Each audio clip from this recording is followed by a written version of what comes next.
Já parou para pensar na importância da economia circular no mundo atual? A estratégia de economia circular da Bosch visa tornar os produtos sustentáveis em todo o seu ciclo de vida, desde a aquisição e produção, passando pelo uso e devolução, até a remanufatura, reciclagem e reutilização de materiais. É isso que nós vamos falar hoje no Bosch Talks, o podcast sobre o futuro das coisas. E antes, deixa eu me apresentar. Sou a Marcela Varani, jornalista, produtora audiovisual e agora apresentadora também desse podcast. Te convido a vir junto com a gente para repensar o mundo sob a perspectiva da inovação, da tecnologia, sustentabilidade e também os impactos dessas transformações na sociedade, nas nossas vidas. Isso sim é tecnologia para a vida. Bom, para começar então o episódio de hoje, eu quero apresentar aqui os nossos convidados, um time de especialistas. Está aqui comigo a Erveli Ferreira, chefe corporativa de sustentabilidade e IHS da Bosch. Bem-vinda. Obrigada, Marcela. É um prazer estar aqui participando e contribuir com essa discussão que é muito rica para todos, né? Prazer é nosso. Adriano Rogério Canhim, gerente de engenharia de produto de ferramentas elétricas também da Bosch. Tudo bem? Tudo bem, obrigado. É uma oportunidade muito importante para falar sobre esse tema tão relevante hoje na nossa sociedade. Sem dúvida. Está com a gente também online, conectado aqui, o Keivan Macedo, diretor de sustentabilidade do Grupo Natura & Co. Bem-vindo, obrigada pela participação, Keivan. Eu que agradeço o convite para a gente fazer esse bate-papo aí sobre esse tema tão importante. Exatamente. Então, todos bem-vindos aqui. Vamos começar com algumas informações aqui, alguns números para a gente aquecer nosso papo, então, pessoal.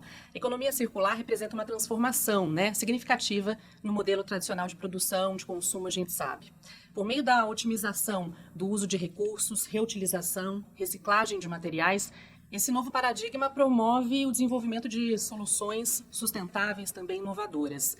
A tecnologia e a colaboração entre setores e indústrias são fundamentais para impulsionar a adoção de práticas circulares, contribuindo para uma economia resiliente, sustentável e também competitiva.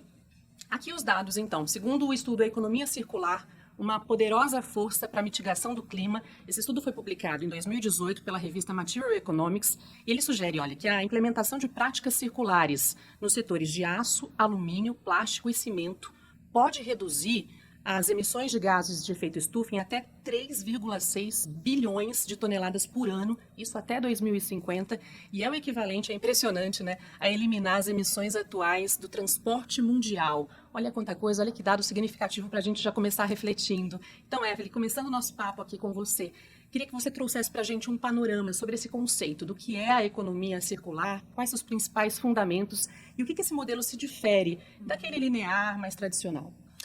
Marcela, quando a gente pensa no modelo atual de produção, a gente vê ele focado na exploração de recursos, depois a parte de manufatura, fabricamos nossos produtos, distribuímos, usamos e depois descartamos. Ele vira realmente um lixo, e vai se acumulando, contribuindo com poluição e gerando outros gastos, outros problemas com a sociedade. E a economia circular, ela vem quebrar esse ciclo, onde ela pensa primeiro, vou usar aqui a referência da Ellen MacArthur, que é uma fundação muito conceituada sobre economia circular, e ela fundamenta a economia circular em 3 pilares. O primeiro é não gerar resíduo. A gente pensa em não gerar. Você reaproveita todos os materiais em fim de vida, para novos ciclos de vida, para reaproveitamento, para reuso, para outros usos. Então, primeiro conceito, não gerar. E aí você também reduz poluição. O segundo se não gerar, é recircular. Trazer isso de volta para outros ciclos através de uma variedade enorme de reaproveitamento que a gente tem desses materiais. E, por último, a regeneração da natureza. Então, se eu deixo de explorar na velocidade que nós exploramos hoje, a natureza tem capacidade de se regenerar. Então, é um ciclo que é benéfico para todos. É benéfico para a indústria, que pode encontrar novas oportunidades de reaproveitamento, e é benéfico para a sociedade, com redução de poluição e a regeneração da natureza. Então, vem quebrar o ciclo hoje de geração de resíduos para reaproveitar todo e qualquer material depois da sua fase de primeiro uso. É interessante, é necessário, é urgente, na verdade, urgente, Mas eu imagino que, acostumados a um processo tradicional, é necessário toda uma revisão de processos, de cultura, e há barreiras nesse sentido, que a gente pode dizer. Adriano, começando por você. Vamos lá, então. Eu acho que nós temos uma barreira, principalmente na questão do mindset, de como nós fazemos as coisas no mundo moderno. Esse conceito que a Erveli colocou sobre a exploração e o descarte, Nós vamos lá, exploramos, usamos e jogamos fora. ele é um modelo que nasceu aí na era industrial e ele até hoje perdura. Só que ele não serve mais para a gente. Se nós continuarmos explorando o meio ambiente, explorando os nossos recursos naturais, nós não vamos ter continuidade, né? A gente coloca o próprio planeta em risco e a nossa sociedade. Então, as barreiras, elas começam pela própria mentalidade que nós temos de curto prazo, né? De ter um imediatismo e mudar essa nossa visão de mundo para uma de longo prazo, que é o que a economia circular hoje ela tem como proposta, né? Então você cada vez mais buscar produtos que durem mais e quando não durar você consegue dar um outro significado para ele, trazer um novo sentido. Esse eu diria que é a primeira barreira que a gente tem, uma das maiores, eu acho. E a Bosch já caminhou muito nesse sentido também, né? Nós já caminhamos bem nesse sentido. A gente está com metas bem, digamos assim, sólidas com relação ao buscar uma economia circular, não só para a questão de você ressignificar os nossos produtos, mas também reduzir a emissão de CO2, reduzir a poluição e por que não, e também faz parte da economia circular, gerar novos empregos, né? Novos modelos de negócio, se reinventar na própria questão da comercialização de produtos, trazer para a nossa sociedade o empréstimo de produtos, o aluguel de produtos, que são modelos de negócios novos e que trazem um ciclo de vida um pouco mais longevo, digamos assim. Tem toda uma cadeia que se beneficia, né? A gente vai falar, inclusive, de vários desses benefícios aqui ao longo do programa hoje. Keivan, na Natura, como é que têm sido esses processos aí no direcionamento da economia circular? Eu acho que é bem interessante alguns exemplos dados, né? A Natura atua num setor, né? O Grupo Natura atua no setor de higiene e beleza pessoal, então nós estamos falando de bens não duráveis, né? De que a gente tem o consumo diário, às vezes muito mais de uma vez por dia, mas é um desafio, acho que como a Evelyn falou, de como a gente repensa um pouco a inovação de longo prazo, até porque se um dia, né, a gente conseguir chegar na desmaterialização das nossas embalagens, não precisamos mais nos preocupar com as cadeias de reciclagem, material reciclado, refil. A Natura vem trabalhando e é pioneira na introdução da embalagem que a gente chama do refil, uma embalagem que proporciona uma situação de ganho para o consumidor, porque ele compra o mesmo produto com um posicionamento de preço até 30% menor. O meio ambiente ganha, porque obviamente você gera um resíduo de muito menor impacto, e a empresa ganha porque você está fazendo a revenda de um produto para o seu consumidor. E a ideia do refil nasceu justamente de um elemento de fidelidade do consumidor. Muitas pessoas acham que nasceu com a ideia de sustentabilidade, e a gente tem que ser sincero e colocar na linha do tempo. A característica, né, e essa expressão desenvolvimento sustentável surgiu em 1987, e a Natura lançou o refil em 1983. Então, assim, veio muito mais pela fidelização. A partir dessa parceria, então, já se enxergou uma possibilidade, né, de implementar. Isso. Já vem porque daí você tem a possibilidade, né, do consumidor, e como o consumidor aderiu isso facilmente, e hoje quando a gente vai no mercado, a gente percebe que isso não está restrito à parte de higiene pessoal, está também na higiene de casa e também no segmento de alimentos, né? Então por que a gente vai precisar de uma embalagem? A gente precisa do conteúdo, né? A gente está consumindo conteúdo, que acho que foi o exemplo do Adriano, muitas empresas de bens duráveis estão repensando agora, porque em vez de obviamente vender o seu bem, não faz a prestação de um serviço. Sem dúvida. Tem alguns dados aqui que eu vou até trazer para vocês, são bem importantes, né? Que chamam a atenção, nossa equipe levantou e a gente fica até um pouco chocado quando vê, né? Um estudo conduzido pela Abrelp, né? Que é a Associação Brasileira de Empresas de Limpeza Pública e Resíduos Especiais. Ele revela, gente, que só 4%, cerca de 4% dos resíduos sólidos recicláveis no Brasil são encaminhados para reciclagem. Esse percentual é muito menor, inclusive, quando a gente compara aí o Brasil a países bem parecidos com relação à renda, desenvolvimento econômico. Então tem Chile, Argentina, África do Sul, Turquia, que tem uma média aí de reciclagem de 16%, conforme indicado aí pelos dados da Associação Internacional de Resíduos Sólidos, e o Brasil parou nisso, né, nos 4%, então aí uma longa caminhada pela frente, né, algo que a gente entende também como urgente, Adriano, é um impacto imenso da economia circular para o meio ambiente, para a sociedade, impacto positivo, né? Dá para a gente elencar um pouco aqui? Exato. Nós temos ainda muito trabalho a ser feito, principalmente com relação à conscientização, né?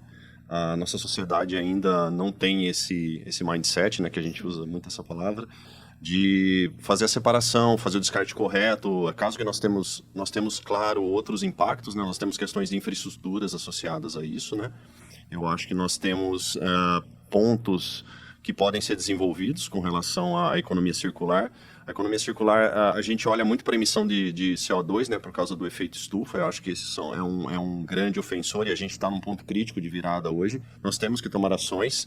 Existem regulamentações sendo principalmente puxadas na Europa para que a gente cada vez mais reduza as emissões de CO2 por causa dos impactos ambientais. Mas temos as questões da poluição também, né? Quando a gente fala que 4% do que a gente descarta não é reciclado, né, e o restante não tem nenhuma ação sobre, nós temos uma poluição no meio ambiente muito visível, né? A própria quantidade de plástico nos oceanos, acho que todos aqui já viram em algum momento a quantidade de plásticos que vão parar nos oceanos, e as ações hoje estão muito nesse sentido, de você reduzir a poluição, reduzir a emissão de CO2 e com isso gerar novos modelos de negócio, gerar emprego, gerar a inovação. Então esses são os alavancadores de um novo conceito de economia, né? Que é o que a gente está discutindo aqui, a circularidade de cadeia. Sim. Isso gera imensas oportunidades para a sociedade de uma forma geral, né? As empresas têm esse papel também, né, de conscientizar, ajudar nesse papel da educação. Sim, e eu gostaria de complementar, né, o Keivan deu um exemplo muito interessante, que foi dessas embalagens retornáveis da Natura.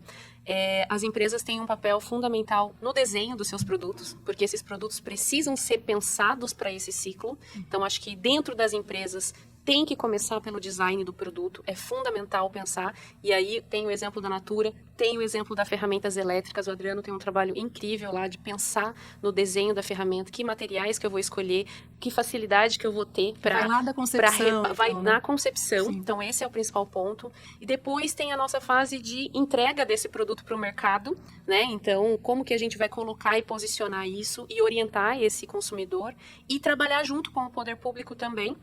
Hoje nós fazemos parte de uma cadeia de logística reversa, tanto no automativo quanto nas ferramentas elétricas, para disponibilizar pontos de coleta, comunicação, né, comunicação visual, comunicação de mídia. Então, o nosso trabalho de pensar no meu produto para esse novo modelo e também o meu papel junto aos meus consumidores para que eles tenham a informação clara e adequada para participar desse modelo comigo, né? Eu preciso de muita gente envolvida, eu preciso de quem distribui o meu material, eu preciso do ponto de revenda, eu preciso do ponto de coleta, eu preciso daquele consumidor sabendo que ele tem que me retornar. Então é um trabalho muito intenso, mas muito gratificante quando a gente vê depois na prática como é que isso funciona, né? Então a gente, enquanto consumidor dos produtos que tem esse conceito, e também a gente, enquanto empresa, olhar como isso funciona e quais são os benefícios que tem, incluso a nossa contribuição para a descarbonização, que é um tema muito em alta, né? O quanto que a economia circular contribui também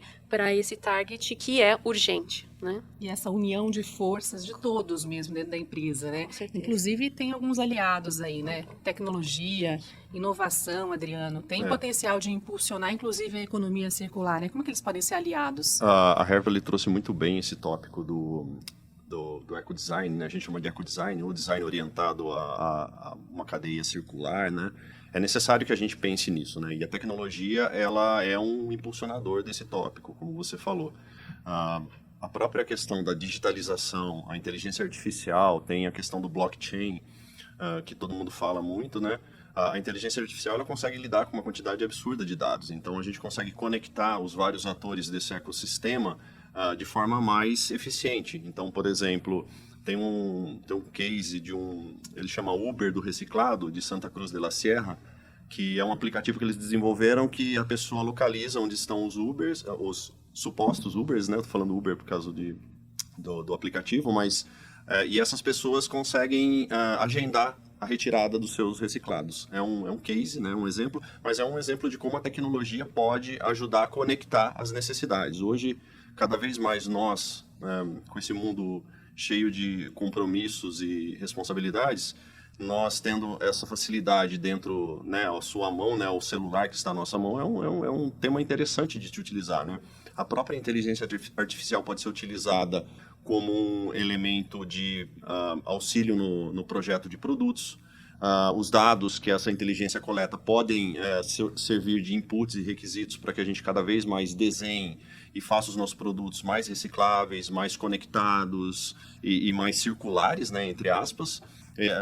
E temos tantas tecnologias, tantas possibilidades que a gente acaba conseguindo evoluir no tema de circularidade assim, de uma forma como não era possível anteriormente. Hoje a gente consegue conectar várias empresas, porque como a Hervely bem colocou, nós temos muitos atores nesse ecossistema que a gente está falando. Sim. E não é simples você ajustar a demanda de todos eles ao mesmo tempo, né?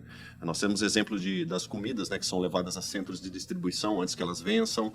Então, são formas de você cada vez mais trazer esse mindset, essa mentalidade da circularidade à realidade nossa, né? E nos ajudar, né, com a tecnologia. Então, a tecnologia consegue nos auxiliar dessa forma, eu acho. São facilitadores, né? Facilitadores. Caminho sem volta, a gente já sabe, a tecnologia, não adianta, né? Tem que aproveitar mesmo. E é um mega trend, né? Você fala, Sim. as mega tendências hoje do mundo são a digitalização, a inteligência artificial, blockchain e a economia circular. Então, eles se conectam de alguma forma nesse mundo moderno nosso. Eu acho que auxilia bastante também a tecnologia em eu saber onde está esse material para eu trabalhar com ele. Imagina a pressão que a gente está enxergando sobre o meio ambiente. A gente tem diversos materiais com risco de escassez e que pode impactar processos produtivos. Então, se eu quiser ter longevidade no meu negócio, né, saber trabalhar essa matéria-prima, onde ela está, você utilizar tecnologias para rastrear esse material, eu saber que ele saiu para venda e ele está no mercado e esse consumidor vai me devolver, eu tenho uma previsibilidade desse material que pode voltar para o meu processo produtivo. Então, a economia circular também me dá garantia de disponibilidade de matéria-prima reciclada, de materiais nobres, que está aí pelo mercado, que está circulando e que eu quero esse material de volta para manter o meu processo produtivo. Então, eu reduzo a pressão sobre o meio ambiente, mas eu implemento tecnologia para monitorar essa cadeia e ter essa disponibilidade desse material no mercado. Então, é uma chave muito importante para quem precisa de matéria-prima, né? E você não precisa usar a extração desse mineral, reduzir essa pressão sobre o meio ambiente e trazer esse material nobre de volta para o seu processo produtivo. Quer dizer, benefícios muito além do que a gente imagina, Com né? certeza. Keivan, como que as empresas elas podem, então, se adaptar, se beneficiar, né, dessa transição para a economia circular, considerando toda essa agenda ambiental que é tão iminente? Eu acho que aqui a gente tangibilizou um ponto super importante, né? Porque se a gente dividir essa responsabilidade em 3 partes, né?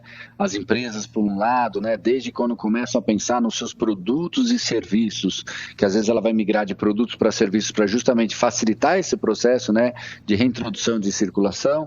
Quantos casos a gente viu, né, quando a gente teve que fazer um incentivo da linha branca, né, que é principalmente as geladeiras, e aí a gente teve uma modernização das geladeiras, quanto deu de eficiência, né, no consumo de energia e, por consequentemente, menor geração de gases de efeito estufa, porque as geladeiras eram mais eficientes. Então, assim, tem certos elementos que é uma combinação da indústria, né, do setor privado, mas também do setor público, né, do poder público que faz a regulamentação. Você vai na Europa, qualquer embalagem PET que você compra de bebida, qualquer lata de alumínio que você compra, na hora de você passar no caixa, é acrescido 25 centavos de euro, que serão devolvidos quando você teve um ponto de entrega verde. Então, você começa a fazer uma regulamentação para acelerar esse processo. E acho que a gente também tem um terceiro elemento. O consumidor também precisa se habituar que ele vai ter mudança de hábitos. Eu queria citar 2 exemplos para a gente ver que a gente se acomodou. Um exemplo era os chamados vasilhames de refrigerantes ou de cerveja, que todo mundo levava no supermercado e tinha aquele trabalho de ir naquele setor específico, deixava o casco, que a gente chama, e aí depois ia lá com o papelzinho, comprava os novos, passava no caixa. E aí as pessoas começaram a deixar, né, de abrir mão, seja pela lata de alumínio, seja pela garrafa PET, por um critério de comodidade, né? Hoje em dia, quando a gente vai em pequenos bares, principalmente de bairros, a gente percebe que está voltando esse hábito, principalmente do refrigerante, embalagem de 1 litro de vidro, porque é economicamente mais viável o consumidor.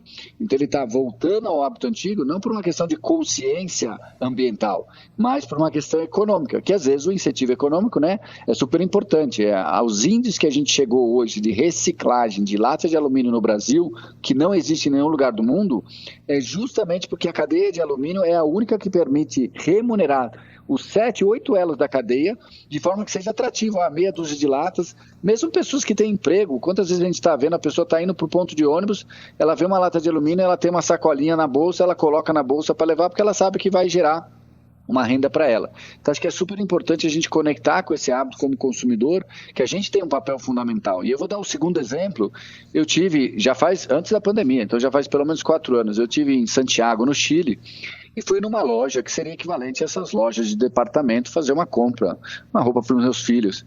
E aí, na hora de passar no caixa, ela me pediu a minha identificação e eu dei minha carteira de motorista. Ela nitidamente sabia que eu não era chileno e ela falou, cadê a sua sacola?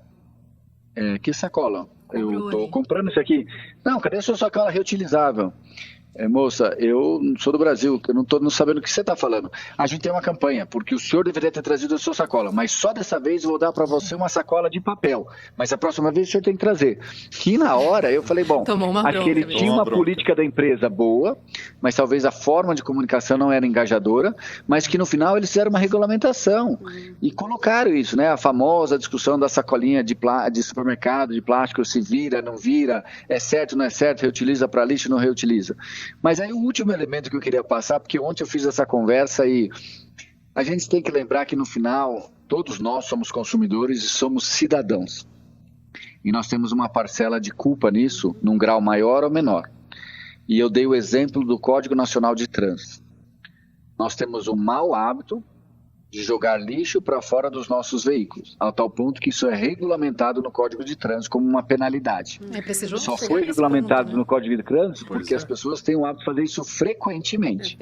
Então, acho que é esse hábito, como é que a gente também se estimula? Ah, mas eu não achei lixo. Ué, segura um pouquinho mais, anda mais 2 quarteirões que você vai achar um lixo.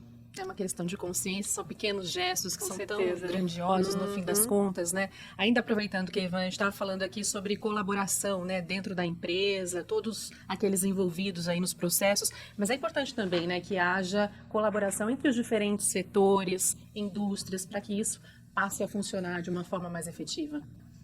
O Adriano falou de logística reversa e a gente tem uma série de exemplos no Brasil e fora do Brasil, como o poder público estimula o chamadas soluções coletivas, né? Na Colômbia, por exemplo, se você apresentar para o governo uma solução que é implementada a partir de pelo menos 3 empresas, você ganha uma redução na alíquota que você tem que fazer de recolhimento dos seus resíduos. Então, esse é um jeito de estimular, não é que facilita pelo poder público também o controle, né, e a gestão, porque você tem que olhar menos projetos, mas acho que o principal ponto que as empresas perceberam é que você tem um ganho de eficiência e um ganho de escala ao se juntar mesmo com seus principais concorrentes, e aí cito aqui 2 maiores concorrentes no mercado de bebidas, Ambev e Coca-Cola, se juntaram para formar um dos maiores programas de reciclagem. É quebrar um pouco esse paradigma, porque a geração de valor não está nisso. A geração de valor está num aspecto completo que o produto gera, não só, obviamente, daquilo que o produto entrega, mas daquele posicionamento da empresa e afim. Então, acho que cada vez mais a gente vê essa parceria de empresas de setores totalmente diversos, mas por um objetivo comum, que é o que a gente chama de uma causa comum, de um propósito comum. E o consumidor agora ele está saindo daquela entrega, daquele serviço, daquele produto para falar, ok, mas isso era o mínimo que eu esperava de você. Qual é o propósito e o que a sua empresa está trabalhando em favor dele? Tá ligado nisso já o consumidor, né? Tem dados aqui que a gente vai trazer logo mais. Antes, Adriano, eu queria só que você falasse um pouquinho mais daquilo que vocês estavam comentando aqui no início, da importância de soluções em materiais, em design, como isso também pode contribuir, né, a médio e longo prazo aí, para uma diferença aí na economia circular.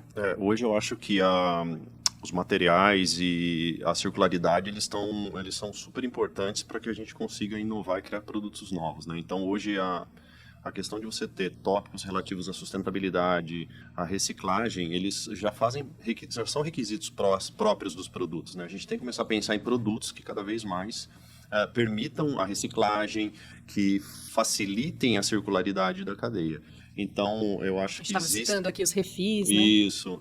A gente tem várias oportunidades no desenvolvimento de novos materiais, né? Então, tem materiais com bases biológicas, ao invés de usar materiais à base de petróleo, fibras que são naturais. Então, nós temos uma série de exemplos aí. Existem empresas trabalhando com fibras de sisal, fibra de coco, que são resíduos de processos, e você consegue dar um novo significado a esse produto, né? Implementando ele na cadeia de outras empresas, né? Então, isso eu acho que são pontos importantes como materiais novos.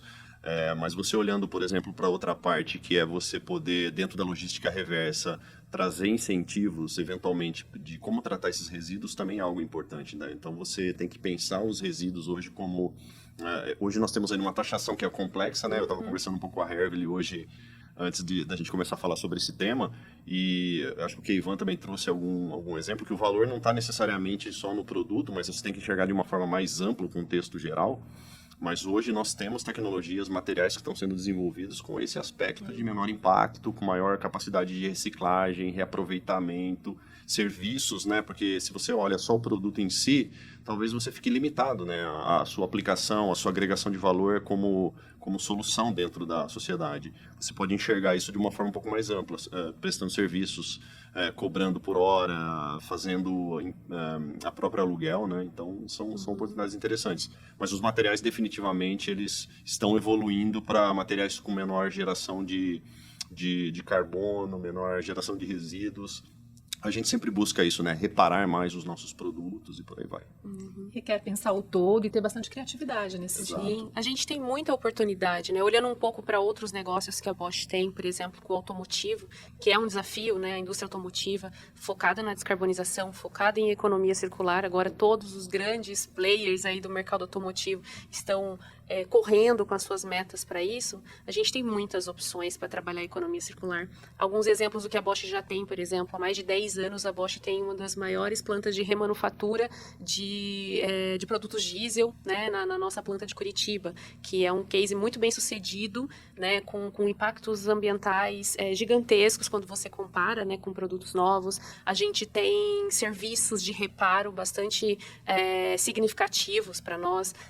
No mercado automotivo ainda a gente oferece kits de reparo, então assim, é uma infinidade de oportunidades. Aqui nós estamos falando limitado ao nosso ambiente de negócio, mas quando você passa para os diversos ambientes de negócio, é uma infinidade, dá para explorar muito a criatividade para trazer esses materiais de volta para outros processos ou para o seu próprio processo. Por exemplo, o nosso de remanufatura, de reparo ou trabalhando com outras empresas dentro dessa cadeia conjunta para colocar esse material dentro de outros processos produtivos. A gente tem muito exemplo de trabalhar com fornecedor, ele me fornece matéria-prima, eu tenho uma sobra de produção ali e esse mesmo fornecedor vai lá e pega esse material de volta, porque ele vai reusar um material com uma excelente qualidade, mas a gente passa por um ponto importante, que é valorar adequadamente esse material.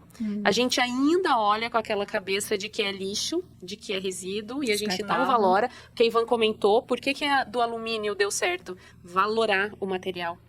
Então, falta a gente olhar para essa valoração desse material. Ele é um material bom, é um material com valor muito bom. E a gente tem um projeto interessante lá de valorar esse material, principalmente o que sai dos nossos processos produtivos, olhar para isso como matéria-prima nobre, né? Como material nobre para valorar. Não é fácil fazer, mas é um olhar que já desperta para nós isso, né? Sim. Então, é um desafio, mas traz uma oportunidade muito grande de encontrar oportunidades para isso. E o outro ponto que eu queria destacar, a gente já comentou aqui, é a questão de infraestrutura, que passa muito pelo poder público, de ajudar nessa infraestrutura, por mais que a gente tente colocar aí pontos de coleta, fazer conscientização, mas como, né, disponibilizar isso em cidades que carecem de infraestrutura em geral. Então, é um grande desafio. Comentamos também aqui já legislações que facilitem isso para nós. Nós falamos sobre tributação, eu compro matéria-prima, é uma característica, é uma tributação. Eu fiz um processamento, sobrou um pouco daquela matéria-prima, eu quero recircular, é outra tributação porque ele virou resíduo, é outra lei fiscal, é outra lei tributária. Então ainda existe uma complexidade grande, mas nessa complexidade a gente enxerga uma oportunidade grande. Dentro da Bosch a gente está com algumas ideias, inovação, né, áreas buscando modelos de negócios novos, mas ainda tem esses grandes desafios aí, tanto das empresas quanto do poder público, para a gente conseguir deslanchar isso.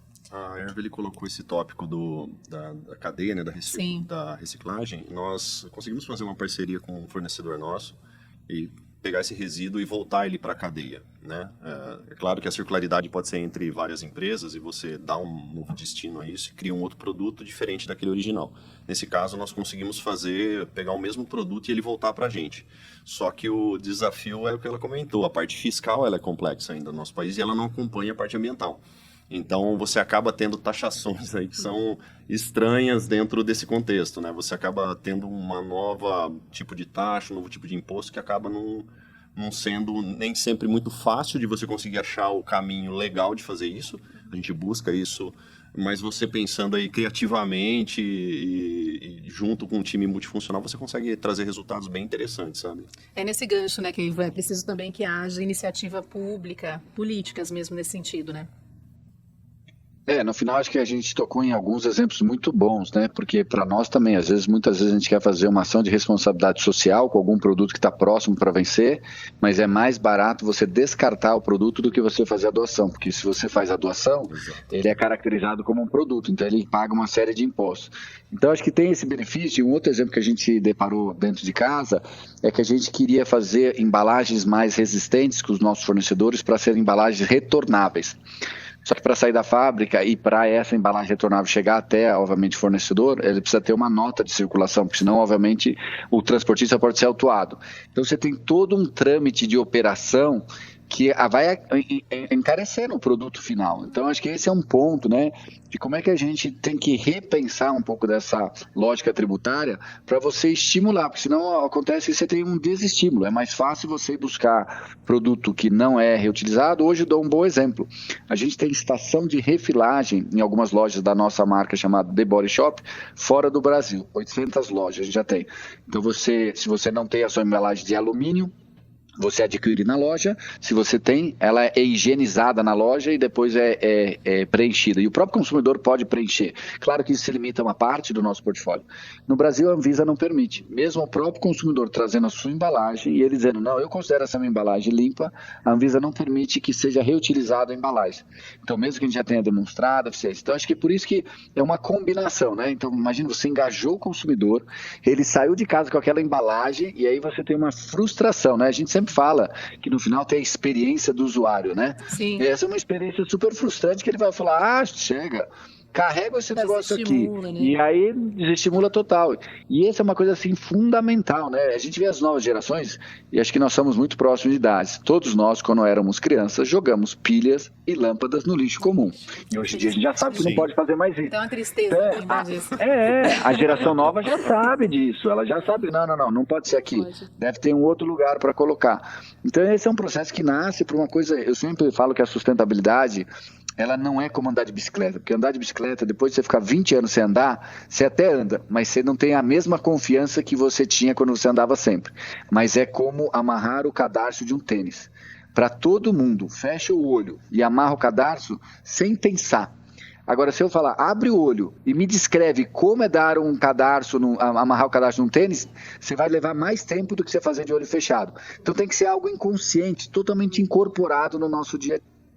Sim, uma prática, né? Voltando nessa questão do consumidor, né? Dessa consciência, tomada de consciência, até cobrança das empresas, né? Tem uma pesquisa realizada pela EC Global, empresas que adotam e divulgam medidas de redução do impacto ambiental estão ganhando destaque no mercado com consumidores cada vez mais conscientes, é o que mostra aí essa pesquisa. Então, o levantamento diz o seguinte, que os consumidores estão buscando informações sobre produtos e marcas que possuem práticas sustentáveis, aquilo que a gente já estava comentando aqui há pouco, né? A pesquisa revelou que 80% dos entrevistados acreditam ser importante consumir de forma consciente, de forma sustentável, Evelyn. Então, é uma questão de educação realmente, de conscientização, e isso acaba gerando também uma demanda por novos produtos, né? Essa necessidade do consumidor, o que ele apresenta para as empresas, né? Sim. Bom, falamos da experiência do usuário, né? Então, é muito importante entender essa experiência do usuário e oferecer o que ele busca, né? Muitas vezes ele está buscando pela performance daquele produto, mas ele também enxerga naquela marca, ele tem uma confiança naquela marca de que ela vai entregar algo que vai fazer bem para a saúde dele, para o meio ambiente, que ele respeita o colaborador durante o processo produtivo. Então, tem ali, principalmente nessa nova geração, essa busca por esse conceito. Eu tenho visto muitos jovens me procurando, trabalho na área de sustentabilidade, e nos últimos anos, muitos jovens querendo falar comigo, me procurando no LinkedIn, perguntando sobre isso. E recentemente fiz entrevista com estagiários e eles vieram preparados para isso. Eu conheci a Bosch, eu acho que ela tem valores que tem a ver comigo, com os meus princípios, com isso que eu quero. E da mesma forma, eles estão trazendo isso para o seu padrão de consumo. Então, esse é importante. começa as empresas a pensar em como ela vai produzir esses produtos, mas a gente ainda tem um desafio muito grande, que é trazer isso para a realidade, porque uma coisa é você ter a intenção da compra, outra coisa é aquilo que é viável financeiramente, quando você tem aí uma acessível. Então, por isso a importância de olhar para essa cadeia de forma adequada, com desonerações, com produtos que realmente cumpram esse papel. Então, a educação é importante, mas eu preciso, junto com a educação, que seja viável, que seja de fácil acesso e que depois, ao descartar, ele também tenha uma infraestrutura adequada. Então, nós falamos anteriormente, né? É uma cadeia, muita gente envolvida, empresas, poder público, meu consumidor. Se a gente não estiver junto, crescendo juntos, dificilmente só eu tentando ali fazer conscientização, eu consigo chegar nesse padrão. Então, é cada um fazendo a sua parte. Acho que as empresas estão em toda essa cadeia, né? A gente quer trabalhar para que os nossos consumidores, principalmente dos produtos Bosch, a gente vê a ferramenta elétrica, ela está mais fácil de você ver dentro da sua casa, né? Na casa de alguém que você vai visitar. Os produtos do automotivo já não são tão assim, né? Se você não é muito ligado no carro, você não sabe que produto Bosch tem ali. Então, como trazer esse conceito para todos e fazer com que eles participem disso? Então, educação também tem a ver com disponibilidade dessa infraestrutura. Eu educo aquela pessoa, mas eu também ofereço condições para que ela participe disso. E para isso a gente precisa trabalhar juntos. Às vezes, como o Keivan falou, os concorrentes se juntam num plano de logística. Eu tenho o governo trazendo soluções através de legislações que vão facilitar. Então, é um conjunto de ações para a gente chegar nesse nível de educação, mas que as pessoas seja natural delas, mas elas também têm uma infraestrutura para participar. É construção coletiva, É construção coletiva, né? Tá. Então, o exemplo da Europa, por exemplo. Sim. Aonde eu for, eu tenho uma estação de coleta. Então, além das pessoas já serem naturais, né? Porque já estão trabalhando a educação há um tempo, já ser natural daquela região, mas eu ainda também tenho uma infraestrutura à disposição que depende dessa cadeia participar desse movimento. A gente está falando aqui da questão ambiental, batendo bastante nessa tecla, mas tem toda uma questão social, econômica, né? Da geração de emprego, de renda, que a economia circular possibilita também, né, Adriano? Exato. Cada vez mais esse ciclo, né, essa reciclagem, essa cadeia, traz a possibilidade de novos empregos. Então, quando você pensa em criar um aplicativo para fazer o Uber da reciclagem, que é o caso aí de Santa Cruz de la Sierra, você consegue gerar empregos de pessoas que vão desenvolver esse software, de pessoas que vão trabalhar operando os carros para fazer a coleta, da própria conscientização daquela família que está fazendo a separação para reciclar aquele produto. Esse é um exemplo. Tem o próprio caso aí dos recicladores aqui da latinha de alumínio aqui no Brasil, que acaba gerando um mercado para isso, né? Acho que em São Paulo, recentemente, teve uma usina para separar também esses materiais. Então, assim, cada vez mais isso vai gerando emprego para a sociedade. Isso é uma nova economia que se cria, né? E é uma questão social também, né? Você acaba gerando emprego, você acaba afetando toda aquela região para que cada vez mais você gere mais valor às pessoas que estão envolvidas nesses ciclos, né? Com certeza. Eu estou trabalhando num projeto, né? A gente está testando um modelo novo de economia circular para esse mercado de autopeças, e é interessante pensar que tem esses recicladores informais no meio da cadeia e como a gente insere eles, né? A gente tem inclusive essa dificuldade do quanto que essa informalidade ela afeta, né, essa cadeia de economia. Eu não sei para onde ele destina, o que ele faz, e oferecer essa oportunidade para ele de entrar junto com a gente nessa cadeia, fazer parte, inserir. Então, a gente enxerga muitas oportunidades de inserir uma população que, inclusive, trabalha na total informalidade hoje, né, para ter um sustento, às vezes, uma renda mínima, e trazer ela para essa cadeia, para ela participar como um ator, às vezes uma cooperativa ou um pequeno empresário, né? E ele ter ali os seus benefícios sociais, inclusive, garantidos através desse novo modelo, porque traz muito benefício. A gente enxerga que traz muito, e nesse teste que nós estamos fazendo, a gente está olhando para essa pessoa que passa na oficina mecânica, e ele compra aquele material na oficina, aquele material tem um valor agregado, mas ele é informal, a gente precisa conhecer essa realidade dele, essa informalidade, como a gente pode contribuir nessa cadeia. Então, é um pouco da vivência, assim, de olhar para esses recicladores e enxergar ali e falar, nossa, aqui tem uma mega oportunidade para a gente criar muitos empregos, para ter outros modelos econômicos ali envolvido e a gente enxerga olhando a nível Brasil, com a extensão que a gente tem, com a quantidade de materiais que hoje não são reciclados, dá para ver uma oportunidade muito grande de emprego se a gente atuar dessa forma. É um potencial gigantesco. Né? Muito, é um potencial grande. Que papo bom, gente. Dá para falar. Até se eu pudesse só complementar, porque acho que as empresas cada vez mais têm enxergado, né, como esses resíduos podem ser um novo negócio para eles, né? Acho que quase todas as grandes empresas hoje fazem até leilão para comercializar os seus resíduos, de tamanho a demanda e a procura, porque dependendo do tipo você tem um produto já separado, já mais limpo, então isso vai servir como insumo para outro processo, mas ao mesmo tempo como é que a gente aproveita para conectar com algumas estratégias. Então, por exemplo, na Natura a gente tem alguns projetos de compensação das emissões de gases de efeito estufa de eficiência energética. Em vez de você, basicamente são cerâmicas, né, que produzem às vezes tijolos, telhas, em vez de você usar gás ou eletricidade para fazer o aquecimento do forno, você pega um combustível alternativo. Então, no norte a gente tem uma planta que pega bagaço e os galhos e as sementes do açaí, no Recife casca de coco verde, depois obviamente consumido na praia. Então você tem que fazer uma equação, obviamente, que você consiga gerar, e é um novo olhar que você passa a ter. A indústria cimenteira é uma que passou a olhar, né, o coprocessamento como sendo uma grande fonte de melhoria da eficiência no processo, obviamente, de queima do clink, né, para fazer o cimento, e por outro lado, ajudando um monte de empresa que tinha um monte de resíduos, que não tinha como fazer a destinação desses resíduos, de repente esse resíduo tem um aproveitamento energético. O ideal é, de novo, como a Evelyn falou, já pensar desde o início, nem gerar o resíduo. E depois, se gerou, como é que você gera, daí tem toda uma hierarquia, como é que você faz para que o aterro sanitário, né, e a gente reforça, o aterro sanitário seja a última opção, porque o lixão não deveria ser uma opção em nenhum dos casos. A gente está caminhando então aqui para a conclusão do nosso episódio, mas eu não poderia deixar de perguntar para cada um de vocês como é que é a rotina de reciclagem de vocês em casa. Vou começar contando um pouquinho da minha, isso já faz anos. Lixo orgânico, lixo reciclável, tudo bem separadinho, mas também passou por uma consciência de produzir menos lixo, né? E ficar atenta à diminuição também do plástico, de alguns resíduos. Então isso já passa pelo consumo, né? Essa consciência quando vai ao mercado, vai à feira, tentar já ficar atento, diminuir embalagens, entre outras coisas. Em casa tá assim. E vocês? Conta, Adriano. Vamos lá. Eu acho que a separação de orgânico e materiais reciclados eu faço há um bom tempo já. Acho que é uma coisa que hoje a gente, depois que você pega o hábito, você se sente até mal quando você não consegue, ou por uma razão qualquer, você não tem um lugar para jogar, né? E é legal que você vai espalhando isso, né? Pela família, amigos, onde vai você conversando com todo mundo, né? Eu acho que esse é um ponto, a questão de você de ir para o supermercado e levar sacolas reutilizáveis, aquelas que você pode, que são de plástico mesmo, mas são aquelas mais definitivas, né? Eu e minha esposa temos tentado fazer isso com mais frequência, então tenho tentado mudar um pouco essa minha rotina. Deixo no carro a sacola, no porta-malas agora, para tentar cada vez mais reduzir o uso de sacolinhas plásticas, né, que eu acho que é um problema mundial.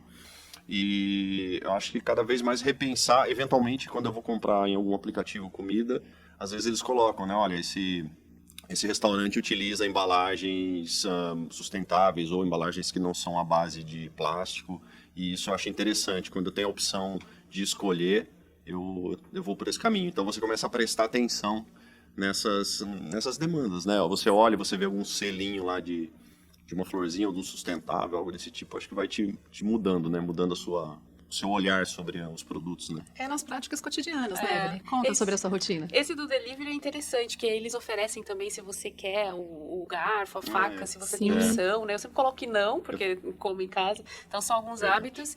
E o resíduo é uma coisa que me incomoda bastante. Quando eu olho aquele monte, eu falo, de novo, eu já estou gerando um monte aqui em casa. Como foi que isso aconteceu? Então, é uma prática que eu tenho de pensar muito nisso. Por que estou gerando tanto? As coisas que eu vou comprar, por que tem tanta embalagem, se tem opção de não ter tanta embalagem, né? Então, a gente compra uma comida que vem numa embalagem que dentro é outra embalagem, né? Você tem um papelão, às vezes um plástico dentro. Então, é um tema que eu sempre estou pensando o que eu tenho que fazer para reduzir aquela geração.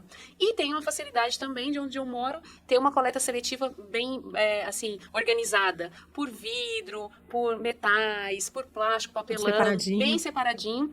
Então, é um condomínio que preza bastante por esse tópico, uma área sempre bem organizada, e isso facilita bastante. Então, já tenho muitos anos de prática aí, jogando tudo direitinho, e hoje o meu principal desafio é como eu consigo reduzir. Até porque as opções, né, elas não são tantas opções de você, quando você vai comprar, principalmente a gente que mora em grandes cidades, que vai em grandes supermercados, geralmente já vem tudo embalado. Então, pensar em como reduzir, para mim, é sempre um desafio. E as questões das embalagens retornáveis também é uma coisa que eu sempre fico de olho. Cosméticos, principalmente, né? A Natura tá aqui mostrando isso pra gente. Pra mim é uma opção, eu gosto muito de olhar pra isso. E os pontos de retorno. Se eu ver uma loja que tem, de levar lá, eu vejo muito, hoje com o avanço da logística reversa, você entra em vários lugares hoje, pelo menos na cidade onde eu moro, que tem opção de levar. E eu já comecei a fazer isso, levar em lojas de cosmético. Aqui você pode descartar, levar. Já virou hábito. Aqui você pode descartar sua pilha, aqui você pode descartar o seu medicamento vencido. Então, essa é uma das coisas que eu tenho adotado mais nos últimos anos.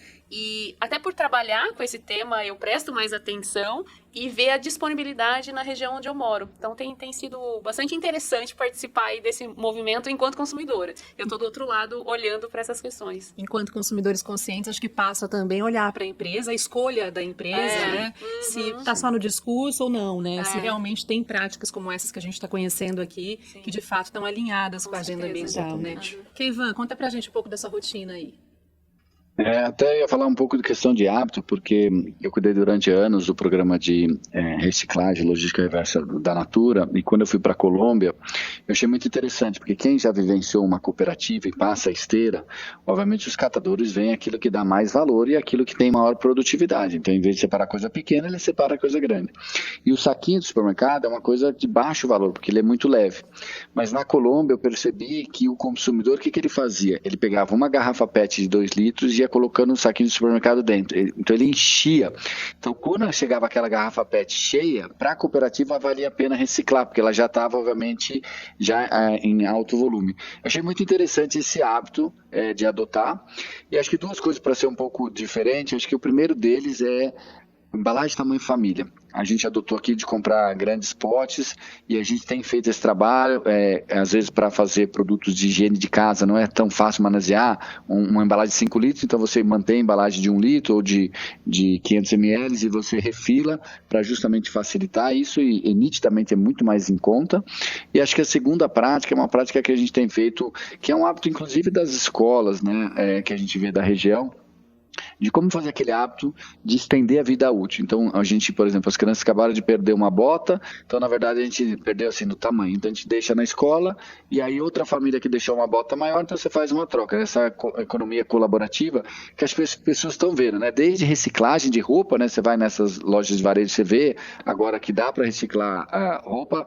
A Nike nos Estados Unidos fez uma campanha super boa de você pegar esses tênis, em vez de ficar jogando na linha elétrica, de fiação elétrica, eles reciclavam toda a parte do borracha do solado e faziam aquela capa que cobre as quadras. Isso não só permitia uma quadra mais macia em termos de não machucava tanto o joelho dos jogadores, como tinha maior aderência, porque era o mesmo tipo de borracha. Então, às vezes, quando a gente expande um pouco desse olhar, tem tantas possibilidades que vão assim, e a Natura a gente fez um exercício muito interessante de um brechó solidário. Você levava uma peça e buscava uma peça. Levava 2 peças, podia pegar 2 peças. Ninguém ficava olhando se a peça que você trouxe era de maior valor ou menor valor, se era uma blusa, você está levando uma calça. Então, acho que esse repensar, às vezes, que dá para fazer até mesmo no nosso núcleo familiar. Por que cada um não traz o que não está usando mais e, de repente, você faz uma troca com o outro que, de repente, quer? E isso já vai trazendo esse hábito. Muitas ideias aí que ficam como sugestões, inclusive, para vocês, né? Vamos para o nosso quadro? Bosch Responde, então, agora? Vamos lá. Tem aqui uma mensagem da Luana, o pessoal participa, né, pelas redes sociais, aí deixa mensagens, perguntas, e a Luana está dizendo o seguinte, ela pergunta, na verdade, se existe alguma estratégia de negócios referente à reutilização de entulho das construções, se poderia ser reutilizado com segurança, qualidade, em novos empreendimentos como os prédios, por exemplo, Adriano. Nós não trabalhamos diretamente com esse tipo de produto, né? Mas eu sei que existem formas de reciclar esse tipo de produto, né? Você pega os restos de construções, tijolos, telha, concreto. Eles chamam de britar, né? Brita, quebra de novo e transforma isso em agregados, né? Ele substitui aquelas pedrinhas pretas, esse tipo de produto, e ele é replicado a uma outra tipo de obra. Então existe essa possibilidade. Falando um pouco da Bosch, lá na Ferramentas Elétricas onde a gente trabalha, nós estamos trabalhando com a reciclagem de matéria-prima plástica, né? Nossos produtos são feitos de plástico, né? Não é descartável, ele tem uma vida útil mais prolongada. E hoje nós estamos inserindo material reciclado nessas carcaças. Garantimos a mesma robustez do produto, a mesma qualidade, todas as normas de segurança e de durabilidade. E hoje nós estamos com um patamar acima de 50% de material reciclado em aplicação já nas ferramentas elétricas. Então, existem soluções aí tecnológicas para vários produtos. Maravilha. Tem participação aqui também da Regina, do Paulo, e eu vou encerrar com a pergunta da Thaís Keivan, para você aqui. Economia circular versus economia regenerativa. Como é vista essa aplicabilidade dentro do setor industrial? A simbiose industrial seria uma alternativa? Ela pergunta. Acho que a gente olha, dependendo das definições que você faça, você pode englobar a circularidade dentro do tema de regeneração. A Evelyn, acho que no início ela fez uma abordagem, né, que ela falava da não geração, ela falava depois de recircular e depois ela falava, né, dessa regeneração, como dar mais tempo para você respeitar o ciclo natural, né? Então, acho que nesse sentido a gente tem esses dois elementos para a gente trabalhar. Quando a gente fala dessa simbiose, é um pouco nessa permitir, e a gente entende que a circularidade é a prioridade para quando você fecha os ciclos. E a regeneração é quando você começa a pegar algo mais abrangente, que inclusive você fala, respeitando os ciclos da natureza, mas como também fazer processos que tornem mais resilientes, né? Então, às vezes você vai integrar uma plantação com uma floresta, torna mais resiliente, obviamente, pelas intempéries climáticas, e aí não tem nada a ver com a circularidade. A circularidade tem quando de repente você fala, fui fazer o processamento de um determinado insumo daquela área florestal e fui fazendo o reaproveitamento máximo dele, até as cascas, a semente eu também fui aproveitando para outros. Então acho que tem esse conceito que está nascendo muito dessa regeneração. A regeneração também é considerada economia regenerativa, e daí sai num olhar muito mais amplo, e acho que é uma grande tendência da gente repensar um pouco do modelo que a gente criou, que quando a gente se deu conta, né, e lembrando, né, que o desenvolvimento sustentável foi discutido em 1987. Ainda hoje a gente ainda não consegue garantir, né, que a gente esteja suprindo as nossas necessidades sem comprometer que a gente vai conseguir atingir todas as necessidades da geração futura. É isso, Evelyn. Quantos desafios, né? Muitos desafios, mas estamos muito empolgados para continuar nessa jornada. Já temos um trabalho aí de alguns anos e muito bom conhecer o que outras empresas estão fazendo, traz muitas ideias também, né? Parecem negócios diferentes, mas quando a gente olha como que a outra empresa pensa, como ela pensou em soluções, é aplicável também para os nossos negócios. Então, estamos aí muito empolgados em trabalhar mais, e quem está assistindo, né, outras empresas que queiram entrar com a gente nessa jornada, nós estamos abertos aí numa jornada de busca de soluções para a gente crescer e tornar a economia circular uma realidade, né? A gente sabe que hoje ainda não mas tornar isso uma realidade, tornar uma coisa natural dentro do negócio. Vamos fazer um break agora aqui para aquele momento de dica, né? Uma respirada, pensar aqui em livros, séries, filmes, o que vocês quiserem indicar relacionado ao tema aqui para os nossos ouvintes, para o pessoal que está nos acompanhando. Conta pra gente, Adriano. Bom, eu gosto de duas dicas aí que eu acho bem interessantes. Uma é a própria Ellen MacArthur, que é um site muito interessante, é só digitar lá, você vai conseguir encontrar... É um site muito cheio de informações sobre economia circular, e você consegue navegar lá e se deliciar nesse tópico. Além disso, acho que a CNI também, a Confederação Nacional das Indústrias, tem você digitar no buscador aí economia circular e CNI, você vai encontrar muito material também sobre alguns desafios no Brasil mesmo, né?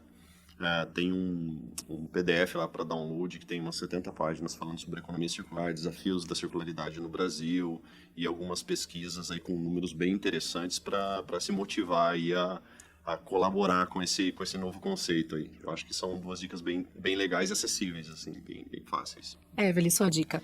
Bom, eu ia citar também a Ellen MacArthur, que é uma da fundação talvez a mais renomada desse assunto. Lá você tem em inglês, em português, em espanhol, então tem os idiomas, né? Que é fácil acesso e muito autoexplicativo, com vídeos. Então serve para todos os públicos e para qualquer nível de conhecimento sobre o tema.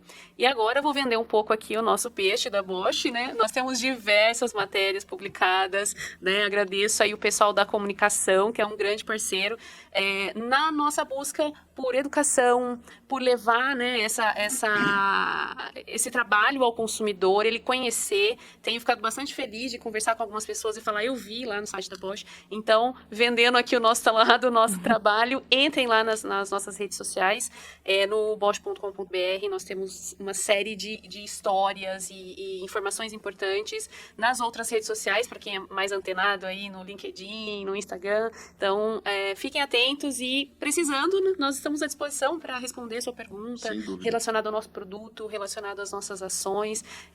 Não deixe de verificar. Nós temos o nosso relatório de sustentabilidade também, onde a gente traz a nível global as ações. Então, você vai ver que é bastante robustez lá. E continuamos à disposição das pessoas que queiram conhecer um pouco mais das nossas iniciativas. Keivan, que dica você tem para compartilhar com a gente?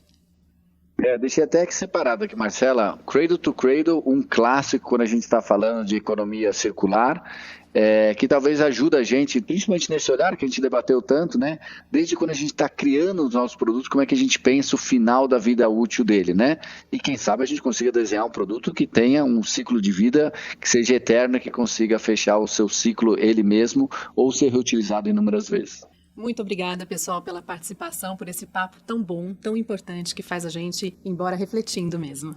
E as questões sociais, ambientais e de governança corporativa fazem parte dos valores e do sistema de gestão do Grupo Bosch desde a sua fundação na Alemanha em 1886 e norteiam os negócios e o relacionamento com parceiros, colaboradores e com a sociedade. Mudar a atitude nos conecta a uma vida melhor.